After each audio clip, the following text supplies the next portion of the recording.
Bagaimana kabarnya hari ini?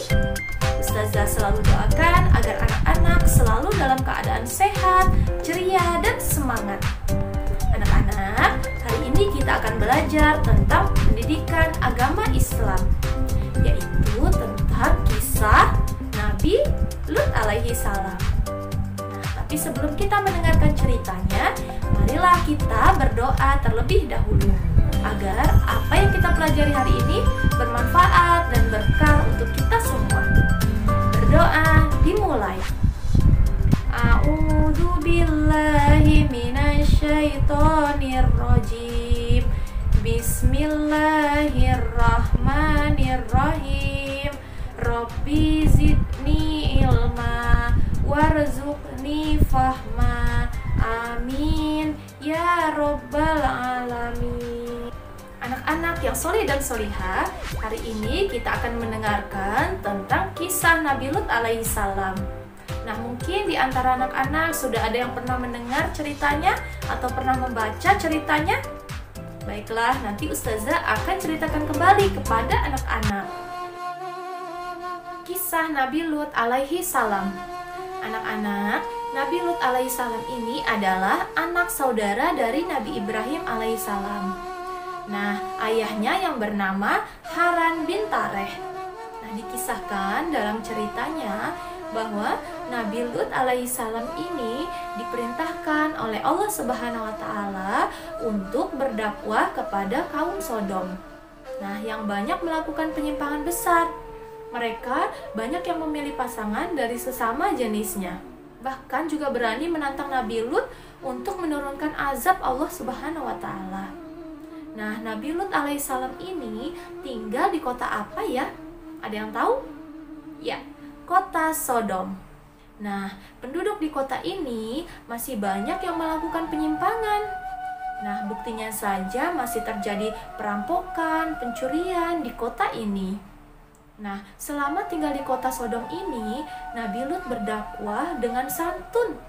Namun sikap kaumnya justru kebalikannya.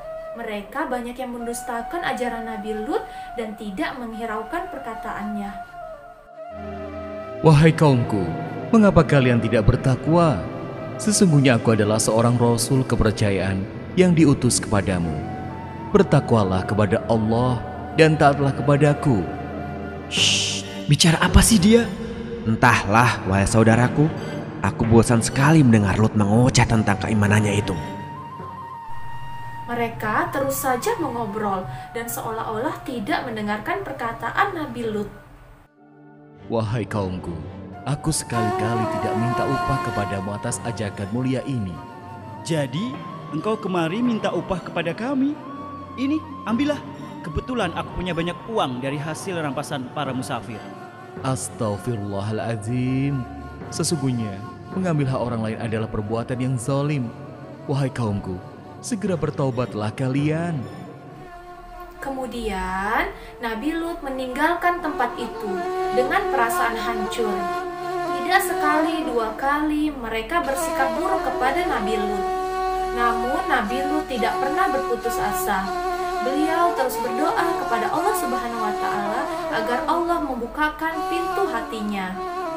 Allah Subhanahu wa taala telah menciptakan manusia secara berpasang-pasangan. Laki-laki berpasangan dengan perempuan, begitu juga sebaliknya. Namun kondisi berbeda terjadi pada kaum Sodom. Para laki-laki dengan bangga memilih pasangan mereka dari sejenisnya dan meninggalkan istri-istri mereka. Wahai kaumku, mengapa kamu mendatangi sesama lelaki di antara manusia, dan kamu tinggalkan istri-istri yang dijadikan oleh Allah untukmu? Bahkan kamu adalah orang-orang yang melampaui batas. Wahai Lut, mengapa engkau selalu ikut campur dalam urusan kami? Urus saja urusanmu sendiri. Jangan menghalang-halangi kami. Kali ini Nabi Lut semakin kesal melihat kaumnya. Namun beliau mencoba menahan amarahnya. Sesungguhnya, kamu benar-benar telah melakukan perbuatan yang amat keji, yang belum pernah dikerjakan oleh seorang pun dari umat-umat sebelum kamu. Hai Lut, sesungguhnya jika kamu tidak berhenti, benar-benar kamu termasuk orang-orang yang diusir. Sesungguhnya, aku sangat benci kepada perbuatanmu. Atas izin Allah, aku tidak akan semudah itu menyerah. Lakukan sekehendakmu seperti kami lakukan sekehendak kami. Kerusakan moral dan akhlak pada kaum Sodom ini sangat sulit diperbaiki karena mereka tidak menyertakan Allah dalam kehidupannya. Maka dengan mudah hawa nafsu mereka dikuasai oleh setan. Ya Allah, mengapa kaumku dengan mudah melakukan itu? Di mana akal sehat mereka? Kesedihan Nabi Lut semakin bertambah manakala menyaksikan bahwa istrinya telah melupakan Allah Subhanahu wa taala. Seperti yang disebutkan di dalam Al-Qur'an surat At-Tahrim ayat 10. Allah membuat istri Nabi Nuh dan Nabi Lut perumpamaan bagi orang-orang kafir. Keduanya berada di bawah pengawasan dua orang hamba yang soleh di antara hamba-hamba kami. Lalu kedua istri itu berkhianat kepada suaminya. Wahai kaumku yang malang, sebelum azab Allah tiba kepada kalian, segeralah kalian bertaubat. Sesungguhnya Allah Subhanahu wa taala itu Maha Pengampun lagi Maha Omong kosong semua itu, wahai Lut. Datangkanlah kepada kami azab Allah jika kamu termasuk orang-orang yang benar. Nabi Lut tidak habis pikir dengan permintaan kaumnya. Kemudian dalam keputusasaannya, beliau memohon kepada Allah Subhanahu wa taala. Ya Tuhanku, tolonglah aku dengan menimpakan azab atas kaum yang berbuat kerusakan itu.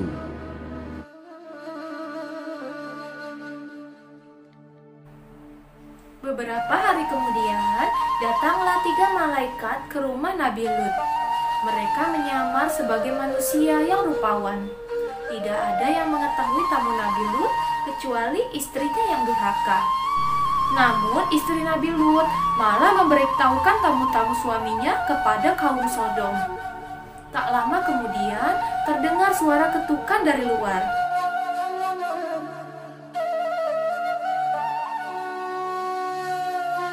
Pada saat itu juga para malaikat utusan Allah mengungkapkan jati dirinya dan tujuan mereka datang ke kota Sodom. Hai Lut, sesungguhnya kami adalah utusan-utusan Tuhan. Sekali-kali mereka tidak akan dapat mengganggu kamu.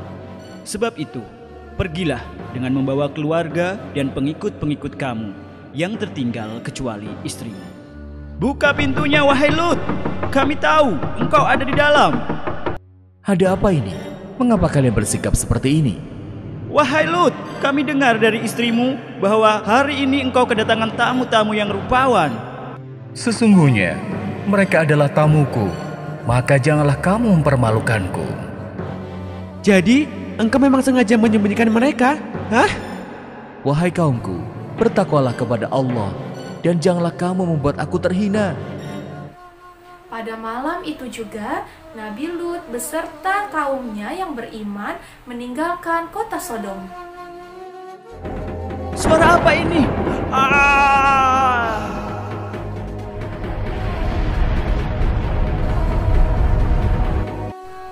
Nah anak-anak, akhirnya azab yang mereka tunggu-tunggu datang. Seperti yang terdapat dalam Quran surat Hud ayat 82. Maka tatkala datang azab kami jadikan negeri kaum Lut itu yang ada di atas ke bawah, kami balikan, dan kami hujani mereka dengan batu dari tanah yang terbakar dengan bertubi-tubi. Nah anak-anak, itu tadi akhir cerita dari kisah Nabi Lut alaihi salam. Ada beberapa hikmah yang bisa kita ambil ya dari cerita tersebut, yaitu kita harus selalu beriman kepada Allah Subhanahu wa taala. Kita harus memiliki sifat yang amanah, sabar, dan penyayang. Dan yang terakhir, kita juga harus selalu patuh dan taat kepada perintah Allah Subhanahu wa taala. Anak-anak, sekarang silakan kalian menjawab soal yang ada pada buku panduan PAI. Sekian pembelajaran kali ini. Mohon maaf apabila ada kesalahan. Ustazah akhiri. Wassalamualaikum warahmatullahi wabarakatuh.